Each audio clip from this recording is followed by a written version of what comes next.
Dr. Arya Sharma is a professor and chair of obesity research and management at the University of Alberta. He's also the medical director of the Edmonton Regional Weight-Wise program, the scientific director of the federally funded Canadian Obesity Network, and the president of the Canadian Association of Bariatric Physicians and Surgeons. His research focuses on evidence-based approach to managing obese patients. Dr. Sharma is on the editorial boards of several international journals and has authored or co-authored more than 250 scientific articles. He's also lectured widely on etiology and management of hypertension, obesity, and related cardiovascular disorders. Dr. Sharma is widely featured as a medical expert in national and international TV and print media, including CBC, CTV, New York Times, and MSNBC. Dr. Sharma maintains a widely read blog where he regularly posts his ideas and thoughts on obesity prevention and management. Very well-rounded fellow. So it's my pleasure to introduce Dr. Sharma.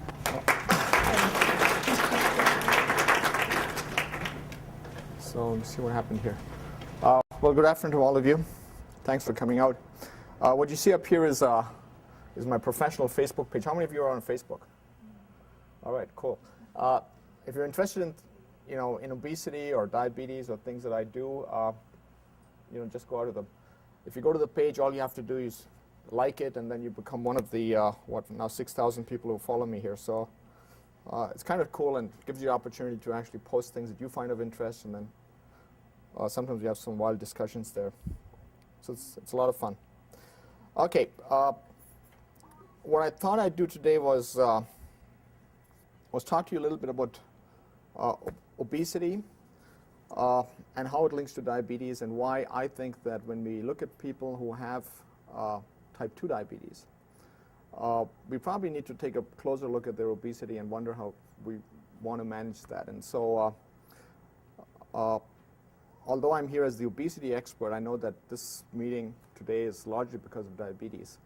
And so that's really what we want to focus on. So when you think about diabetes, one of the common questions that people ask about diabetes is, well, what is it actually? What is diabetes? Where does even the term come from?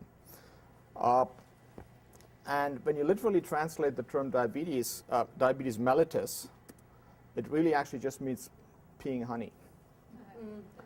And that's how it was discovered, right? People who have diabetes, anybody who's had this or knows someone who's had it, they pee a lot and they get dehydrated. And if you pee on the ground, flies come and sit on it because they like the sugar, right? So it's sweet urine. And why does that happen? Well, of course, happens when your blood sugar, so the kidney normally does not excrete urine. If you don't have it does not excrete sugar. So if you're not diabetic, there's almost no sugar in your urine. It's only when your blood sugar levels go over a certain limit and the kidney is not able to actually pull back all the sugar, that's when you start losing sugar. And that's when you start losing sugar in the urine. So the whole problem starts when your blood sugar levels go up. That's what it is.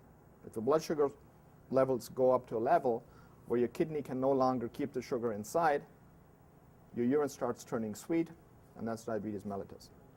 Okay, that's what it is. So when does blood sugar go up? When you eat, right? So if you eat all of these ice cream cones here, they're going to affect your blood sugar. Now, a lot of people think that blood sugar only goes up when you eat sweet, but that's not true, right? All carbohydrates can get converted into sugar. A lot of the protein that you can eat, if there's not enough carbs in your meal when you eat protein, that protein gets converted to sugar. And sometimes even fats can get converted to sugar. It's not that easy, but it happens, right? So blood sugar levels can come from almost any food you eat, right? The sugar is the easiest. You drink a can of pop, if it's sweet, sugar goes right in, okay? Lots of foods, very easily digestible sugar. Doesn't take a lot of time for the body to break up and digest those foods, and so right after the meal, your blood sugar levels go up. We call those high glycemic index foods, okay? If the foods are not so easily digestible, like complex carbohydrates, takes a little bit more work for the gut, takes a little bit longer. You don't get that peak, but you still get the sugar, right? It just takes longer to digest, and so it comes up slowly, and then it goes down again. And that's important to remember, because a lot of people say, you know what, I've got diabetes, so I need to cut out the sugar. Well, just cutting out the sugar is not enough, right? Because almost anything you eat can contribute to blood sugar levels. So when we think about diabetes, there's always two parts of this story. One of them is the blood sugar, right? If your blood sugar was normal, you wouldn't have diabetes. Okay? What is the main enzyme that keeps blood sugar levels low? Insulin. Yeah, you guys all know this, right? So insulin is this enzyme. Which organ makes it? Comes from the pancreas, right? And that's insulin. Think of it as a little protein, a little dragon that comes out, okay? So every time your blood sugar levels go up above a certain level, the pancreas senses that. There's the beta cell in the pancreas and starts producing insulin. Okay, what does the insulin do? What's the insulin for? What happens? That's you. Yeah, so you're sitting here, you eat your ice cream cone, right? The little insulin thing comes off, moves the sugar into your cells, and so you can do stuff. Very simple, right? So you need insulin to actually take the sugar that comes out of your diet, move it into cells, so that the cells can use it. There are some cells in the body that can only survive with glucose. They can't burn any other fuel. If they don't get glucose, they're dead. What cells am I talking about? The brain, right? So when your sugar levels go down to, when you get hypoglycemia, say you've got diabetes and you've taken a double dose of your insulin, or you haven't eaten, and your glucose levels go down, which is the first organ that's going to cause a problem? The brain, right? Because the heart can burn. What does the heart burn when there's no glucose around? It's stuck to my shoe. So what can the heart burn? What can it use? What can it use as fuel floating around in your blood if there's no sugar? It'll burn fatty acids, right? It'll just take fat and burn it, because there's also fat in your blood, right? Triglycerides, fatty acids. Same for muscle. There's no glucose. It'll use whatever else is there, which is fat. But the brain can't do that, right? And so when your blood sugar levels go to, the brain responds, right? You get all this nervous, and your blood pressure goes up, and all these things start happening. You start sweating. That's your first alarm sign. And if it goes lower than that, you faint, become unconscious. Okay? So what happens in diabetes? Let's take a look. So we've got this guy here. Now you eat your ice cream cone, and nothing happens.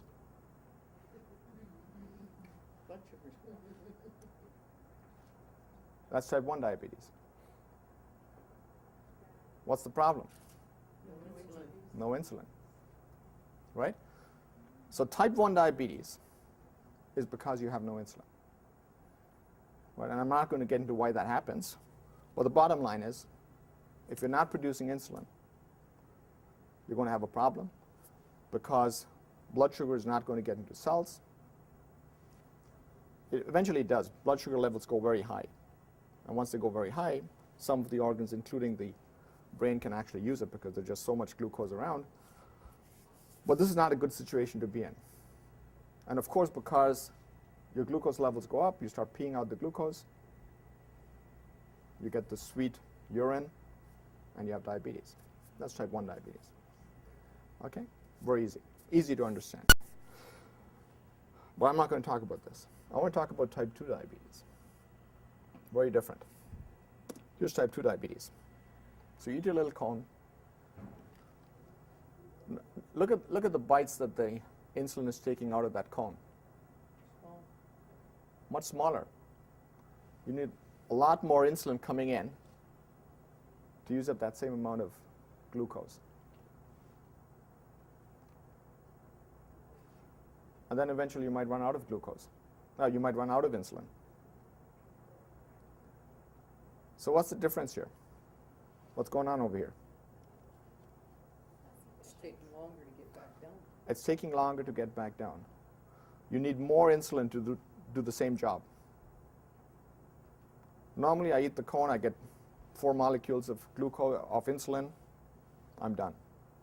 Got type 2 diabetes, I need a lot more insulin to do this. Why is that? What do we call that when you need insulin resistance? Your body is not sensitive to insulin, right? Each molecule of insulin has less action because your body and your cells are not responding.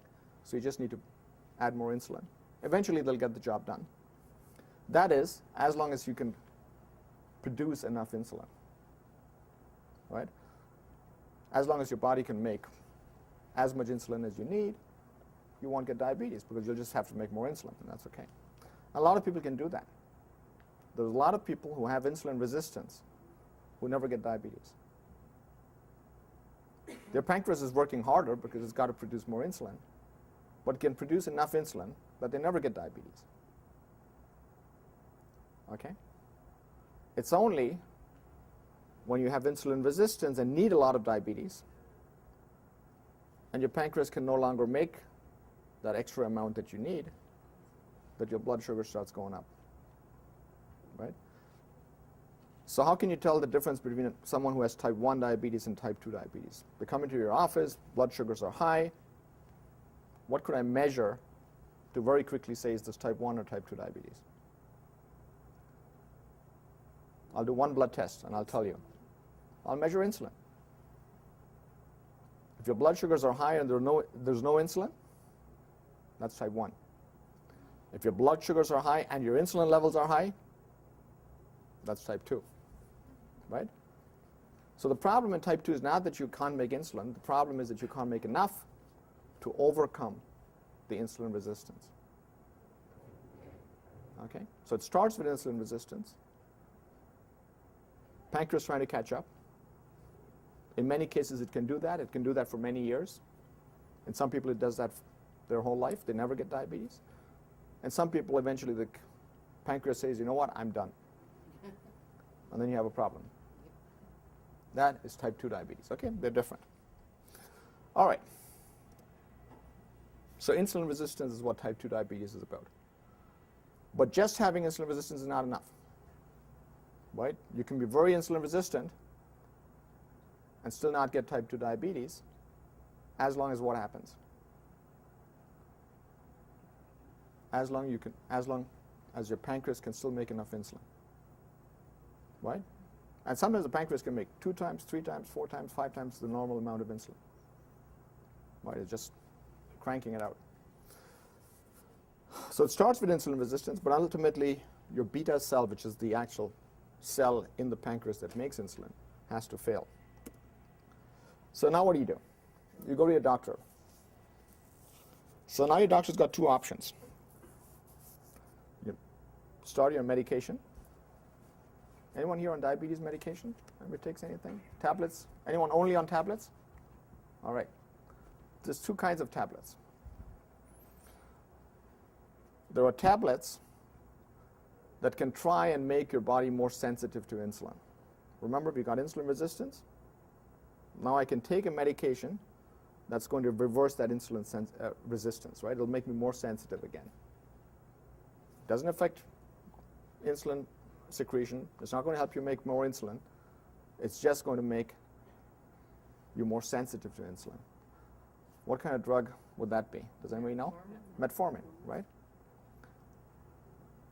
Anyone on a glitazone? Yep. Yeah, glucagon is different. But, yeah.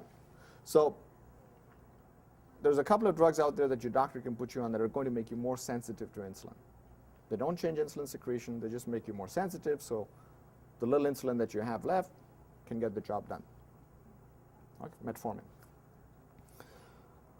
But then there's other pills that I can put you on that are going to help you make more insulin. Okay? You take the tablet,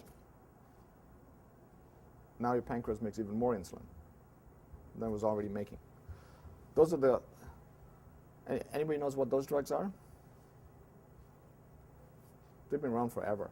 Vandy and that? No, not Avandia. Avandia is an insulin sensitizer. What are the other drugs that you can take? They'll actually cause your blood sugars to really go down. That one I know. Sulfonylureas. That's what they're called.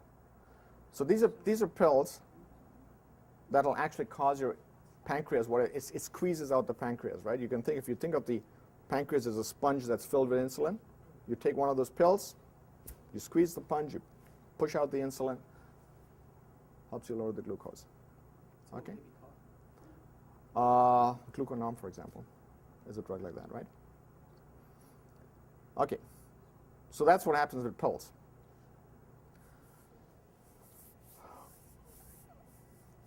If I don't want to take pills, and if the pills, the ones that are squeezing out the sponge, if the sponge is empty,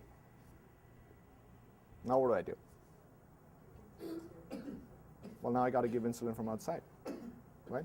That's when you go on and have to start doing injections, right? As long as your pancreas is still making enough insulin, right, and I can still mobilize that insulin, I'm okay, but at some point, I might want to move to insulin injections, actually. Okay? Now, some people say that in type 2 diabetes, it might be a good idea to start with injections early. Do you know why they think that might be good? Don't wait for your pancreas to die before you start moving to insulin. That way you still have some of your natural insulin. Yeah. Well, you can, it kind of, makes it easier for your pancreas to deal with that. So your pancreas, which is doing overtime, trying to produce enough insulin because you're getting more and more insulin resistant, it's got to produce more and more insulin. Well, we can make your pancreas life easier by just adding some insulin from outside. Start you off in injections very early. So your natural insulin production might just then keep going for longer. Right? And that's why some doctors will actually start you off on insulin quite early. Right? And that's kind of the idea. So why does any of this happen? Why does insulin, what are the things that will cause type 2 diabetes to happen? You said it. Right? It starts off with genetics. If type 2 diabetes, that's different for type 1. For type 2 diabetes, if it runs in your family, your parents had type 2 diabetes, your grandparents had type 2 diabetes, you're at risk. You have a much higher chance of getting diabetes than the next guy, no diabetes in the family. Right? Mom didn't have diabetes, father didn't have diabetes, cousin doesn't have diabetes, no one has diabetes. No genetics for diabetes. We know that there's a strong genetic influence on people's ability to get diabetes. Doesn't mean you're going to get diabetes, right? You still need the lifestyle and other things need to happen. But if it runs in your family, you're much more likely to get diabetes than if it doesn't run in your family. Okay, so genetics is important. What's the second thing that drives type 2 diabetes? Why are there more and more people with type 2 diabetes now? Lifestyle. Lifestyle. Well, before we get to lifestyle, what else is it? Being overweight. Is type 2 diabetes something you see a lot in young people? Age. Because here's what happens. As you get older, what happens? Things slow down. Things slow down. You slow down. Well, what happens when you're no longer exercising and running around and doing things? And Weight gain. what happens to insulin sensitivity? Increase. Do you think that goes up or down? It goes down, which means insulin resistance goes up, which means what? As you get older, you need more and more insulin to do the same job because you're getting more and more insulin resistant. So as you get older, your chances of getting type 2 diabetes go up. Right? So aging is one of the reasons that people can get type 2 diabetes. If it runs in your family. If it doesn't run in your family, you can get as old as you want. Okay? But if it runs in your family, the older you get, the higher your risk. that pretty much explains type 2 diabetes in old people. In fact, when I went to medical school back in Germany, the German term for type 2 diabetes was actually Altersdiabetes, which literally translated means diabetes of the old.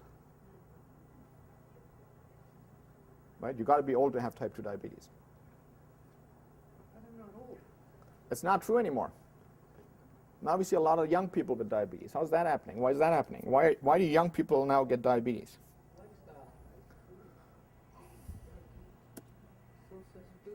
It's obesity. Right? We got genetics, just getting old, but putting on extra weight. Even if you're young, in fact, even if you're a kid, is going to cause insulin resistance. It's going to make your pancreas work overtime.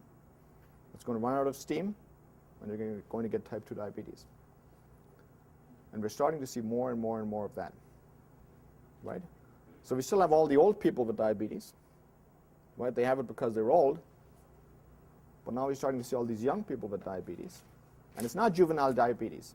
It's not the type 1 diabetes for which we normally use the term juvenile. But they are juvenile because they're young. Right? And we're starting to see that. That is completely driven by obesity. So if you want to get insulin resistant, there's two things you can do. You can get older, and you can put in weight. And if you really want to, but you have to make sure you chose the right parents. That too, yeah. Right? Because if you don't have the genes, putting on weight and getting old is not going to cause diabetes. And I know that because in our clinic, where we have a lot of people who come to see us for their obesity, large people, very large people, only 1 in 3 has diabetes. Right? So just putting on weight does not guarantee that you'll become diabetic. Okay? But if you've got the wrong genes, which means you weren't clever about choosing the right parents, and if you're getting older and you're gaining weight, that's a triple whammy. Okay? And that's how obesity ties into this. Now, why does this happen? Why does gaining weight make you insulin resistant? Lots of interesting ideas around that. They're very interesting. I'm not going to talk about them because they're ideas. There's lots of theories about why that happens. Some people say it's because there's now more fat in your muscle, and so your muscle is no longer responding to insulin. Other people say, no, it's when you put on weight, there's an inflammation going on in your body, and it's those inflammation factors that make you less responsive to insulin. And so there's lots of theories about why that happens. Let's not get into that. But what we want to get into is, the question is, well, if obesity drives diabetes, well, then does preventing people from gaining weight or helping people reduce weight, does that help you prevent diabetes? Right? That's a question you would ask, because if this is true, then maybe we can prevent diabetes by getting people to diet and exercise and lose their weight. So guess what? People are now starting to think, and this was the title of my talk, well, should we, when we talk about diabetes management, also type 2 diabetes, also be thinking more about weight management? At least in young people. Old people, we can't make them younger. Right? But large people, maybe we can make them thinner. So should we be thinking about this? That's the question. So people thought about this and said, you know what, let's do a study. And they were not very smart people, because the best name they could come up with was Diabetes Prevention Study. Not very clever, right? But that was the name of the study.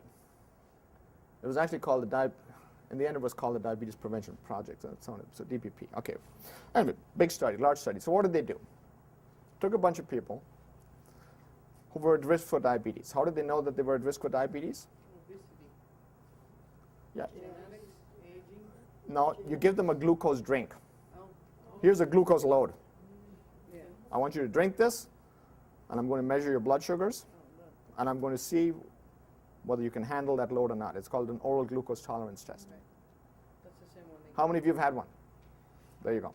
Right, so you know what I'm talking about. All right, so they took people off the street, did an oral glucose tolerance test, and if they came out in that test as positive, which is negative, which is actually not good for them, right? Positive in this case means negative. So they said, okay, great, do you want to be in the study? Yeah, and they said, yeah, sure, why not? What do I have to do? I said, okay, here's what you got to do. We're going to randomize you into two groups. Actually, there were three groups. I'm going to talk about two groups here. Either you're just going to come back and say hi to us every couple of months, and we'll tell you to diet and exercise. Here's a brochure. Go do it.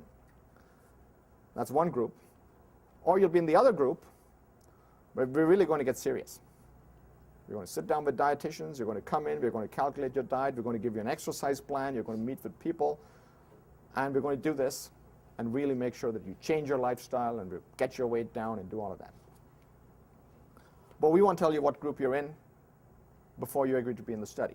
Only once you say I'm in, then we decide this group or that group. And it's a lottery.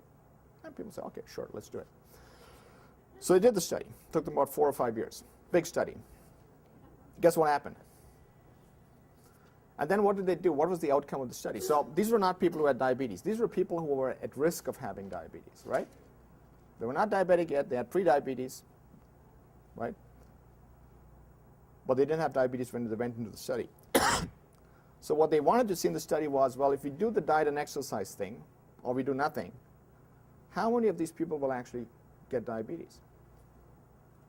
It's a prevention study, right? Can we prevent diabetes with diet and exercise? That was the question, right? So these guys are dieting and exercising, losing weight. These guys are doing nothing. Now let's measure them every year to see how many people get diabetes. And here's the interesting story. 58% less risk of diabetes in which group? In the exercise and diet group. 58% less. You can prevent 60% of diabetes in high-risk people just with diet and exercise. If you're getting enough diet, you're getting enough. These are not low-risk people. These are people who have the genes, they've got the excess weight, they're on their way to getting diabetes. If you catch them at that point and say, listen, what? You're going to have to now diet and exercise, do this every day. Here's a program for you. We'll help you do it. You can prevent 60% of type 2 diabetes. Just there. No pills, no injections, nothing. Okay? So this works. Great. As long as the genetic factor isn't there. Well, even if the genetic factor is there, these people all have the genetic factor. They're at risk. But the diet and exercise trumps the genetic factor. Oh, it does? Right? Genetic doesn't mean that this is it. Oh, I got the wrong gene. Now I'm screwed now. That's it. I'm just going to stand around and wait for my diabetes to happen. Yeah. No, you can do something. Yeah. You say, okay, if I don't have the gene, well, I can stand around and wait because it's never going to happen. Right. But if I got the gene, I got to do something. Yeah. I got to go diet and exercise. Right. And then I don't get diabetes. I might still get it because I might not be in the 60% who don't. I might be in the 40% who do, despite diet and exercise, okay? So, but that's pretty powerful. Okay, there's another study going on. And this one, these guys are really looking ahead. The study is called Look Ahead. It's a huge study. It's NIH-funded, National Institute of Health in the US. They took a bunch of people who already have diabetes and said, okay, we're going to break you into two groups. We're going to have the guys, they go to see their family doctor and they get their pills and they get their whatever the family doctor does, usual care. Right? You go meet with your diabetes nurse, do whatever she tells you, that's fine. That's usual care. But then we're going to take the other guys and we're going to do something different. We are going to actually not talk about their diabetes when they come to see us. We're going to focus on getting their weight down. If they need insulin, they get insulin. If they need pills, they get pills. But that's not our focus.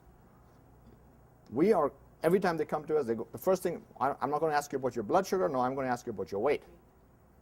And we're not going to talk about your blood sugar. No, we're going to talk about your weight.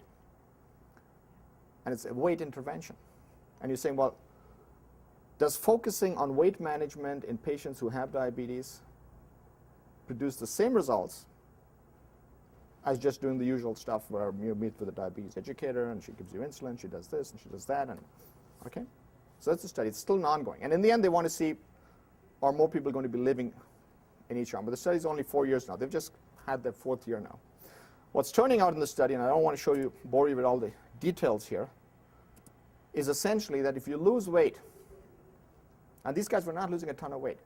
They were down about, 12 pounds. 12 pounds. How many of you have ever lost 12 pounds? Everybody, okay? All right. How many times did you lose 12 pounds? That's a different question. That's a different question, okay? All right. So what that study shows, the look-ahead study shows very nicely, very clearly, that not only is losing those 12 pounds as effective as going to see your doctor about diabetes. In fact, it's more effective than going to see your doctor about diabetes. And it was, and how many of you know what an Hba1c is? Everybody does. Okay, all right. Hba1c is what doctors measure to tell you how good you're doing with your diabetes. Okay. The weight loss group had much better Hba1c level than the guys who were doing, tablets and injections. That study's still going on. Now that's 12 pounds weight loss. Okay, that's nice. For some people, 12 pounds might not do it. They might need more. And you might want to do things that are a little bit more drastic. How many of you have heard of bariatric surgery? Obesity surgery, right? Okay. So obesity surgery is getting quite simple now. A lot of it is being done. Last year, probably 1.5 million people around the world had bariatric surgery. Lots of people. There's one type of surgery which is a very simple technique. What they do there is this. It's called gastric banding. What they do is you go to your surgeon, makes a little hole, puts a few tubes in there, and puts in this little band around the top of your stomach. It's an adjustable gastric band. And that's attached to a little port there, and now you can blow up the band and make it tighter, right? But you don't want to close it. It's dangerous if you close it, then you can't eat anymore. You don't want it that tight. That's too tight, okay? You just want to make it tight enough that it takes you longer to eat and that you can't eat large amounts of food anymore because all you can eat is enough food that will fit in here, and then it'll take about an hour or so for the food to pass into the stomach, okay? Interestingly, it works very well. You would think these patients are hungry all the time. They're not, actually, because when this pouch folds up, you've eaten instead of eating a 12-ounce steak, you now eat a 4-ounce steak and you're full. Right? Because the 4 ounces are stuck up there. It's telling your brain, that's enough. I got to stop eating now. It'll take a while for those 4 ounces to actually work its way through because you've made this tight.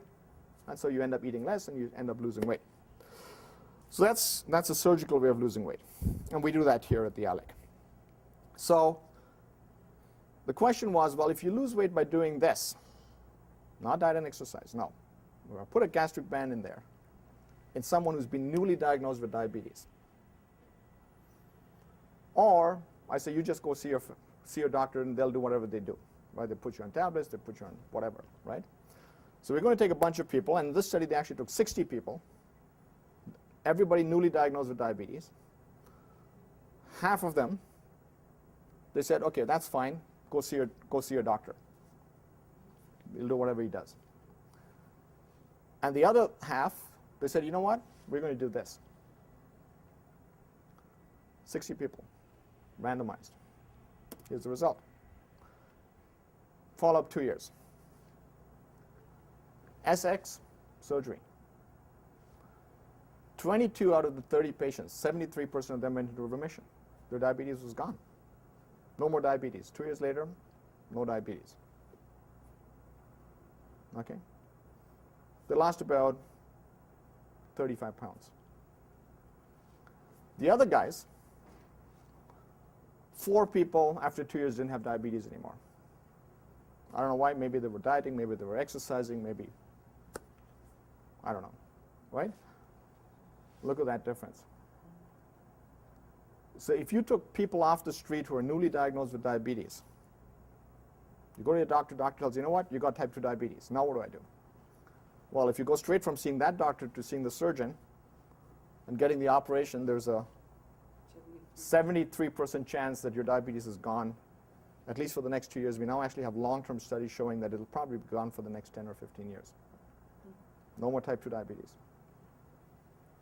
Are there any risks with that? There's always risk to surgery, Yeah, I know, but right? beyond the. That's a complicated story. I don't want to talk too much about surgery. We can save that for the question time if we do questions. Anyway, so this is banding. Banding is a very simple operation, right? You go in there, they do this in 30 minutes. There's a private surgical center in Toronto that does this. They've done about 3,000 bands now. You show up fasting in the morning. You go to the OR. 4 hours after the start of the operation, you're on your way back home. You don't even stay overnight. You get in the hospital. They do the anesthesia. They pop in the band. They let you wake up. You sign the check. You're out. Okay? Very easy. Or the suitcase of money, whatever way you want to do it. So, but there's other ways of surgery that are a little bit more complicated, but you also lose more weight, and and the results are even better. So, again, I said I don't want to talk about surgery. Different techniques. These are the 3 techniques we do here in Edmonton right now. We've got the band up there. We've got something called the sleeve gastrectomy, where you take away a large part of the stomach. The idea is very similar. You're reducing the size of the stomach. So again, you don't need to eat 12 ounces of steak. You eat 4 ounces, you're done. And then there's a little bit more complicated type of operation, which is called the gastric bypass, where the surgeons go wild. They replumb the whole system. Do interesting stuff. Very effective. You got lots of weight to lose. That's what you do. So, and I said a lot of these operations are now being done. Last year, the United States, probably about 500,700,000 people got operations. So the question is, well, why would anybody want this, and why would anybody pay for this? Because it's an operation. It's expensive, right? So it turns out that if you have diabetes and get any of these operations, a large study just published, 3,000 people, they looked at what happens to people who have the operation and are on diabetes medication, and then have this operation, how many people are still on diabetes medication? Here's the result. 80% of these patients were on any type of diabetes medication before surgery. You see that right up there? So these guys are all going in. They were on all kinds of stuff, insulin, metformin, sulfonylureas, all that stuff. The day of surgery, 3 months later, 30% still have diabetes. 3 years later, 20%. 80%, so you could say from the 80 has dropped to 20. Okay? So your friendly neighborhood surgeon, and a lot of people have actually cured their diabetes. And I don't think it's magic. I think a big part of that is because these patients also went and lost weight, because that's what bariatric surgery does. But it may do other things too, because especially the replumbing part, where they bypass part of your gut, and that seems to change your hormones a little bit. And that changing that hormones makes it easier for your pancreas to produce more insulin. I don't know what the hell happens there. It's very complicated. I'm not the expert, okay? So, so crazy stuff happens. But it's effective. Now remember that these guys are losing their weight, and that's great for their diabetes, but other things are getting better too. The blood pressure is going down. They can go and sell their CPAP machine on eBay. Right? You want to use CPAP machine? You should send a friend who has one for surgery, then take his machine. Backs are getting better. Bones are getting better. Joints are getting better. People are feeling better. There's one downside. You need a new wardrobe. Okay, too bad. There you go. So when we're starting to think about diabetes, yeah, we do the diet and exercise thing. You do the diet and exercise, you may not even get diabetes. Okay, even if you have it, it's not too late, still do diet and exercise. We'll hear about that in a minute. Then you can add pharmacotherapy, you can do the injections, pills, whatever it is that you want. But we are now seriously starting to think about it, and I just came back from a conference. It was a diabetes surgery conference, where the surgeons are now saying, you know what? Why mess around with this whole insulin pill nonsense? If you have type 2 diabetes and you're overweight, you need to get surgery. That's your first step. You can't get surgery for whatever reason, well, we can still mess around with diets and pills. But you might want to see the surgeon first. Oh, you can see all the diabetes guys going nuts. Ah, no, hey, wait a minute. No. The pharma companies are going nuts. We still want to sell our insulin, right? That's our market. But there's a serious discussion now to say, well, maybe we should broaden our horizon. Maybe we should start thinking about doing surgery because there's lots of benefits to doing this, and it's extremely cost effective. Right? If you have type 2 diabetes and we do surgery on you, 3 years from now, Alberta Health Services starts saving money on doing that. Starts saving money. So that's interesting. Okay, that's the end of my talk. 2 things I want to leave you with. The first one is, you already saw this one here. This is my obesity blog. You can go to my Facebook page, send me your comments, but you can also go to a blog, and I left little cards there. I write about obesity. It's not written for lay people, but I know that many of you are smart enough to understand, read all the big words. So that'll be okay. I'm not sure if there's any health professionals in the audience, but some of you might have family doctors, because one thing we just did here, this was me and a colleague from who's a family doctor in Ottawa. We just wrote this little book. And it's little because we don't know much. Right? We put everything we know about obesity into this book. It's not for people, it's not for patients, it's for doctors. You might want to take a copy of this and give this to your doctor. So I have copies here if anybody wants to. It's $10, or you can go to Amazon and you can, I think it's $11 there, so you save $1 if you buy it here. It's got some interesting stuff in it, but it's not a diet book, right? It's not going to teach you how to lose weight, but it will tell you a little bit about obesity and what the problems are, and like I said, maybe you'll want to take a copy for your doctor. So I'll stop here. Thanks so much for coming out.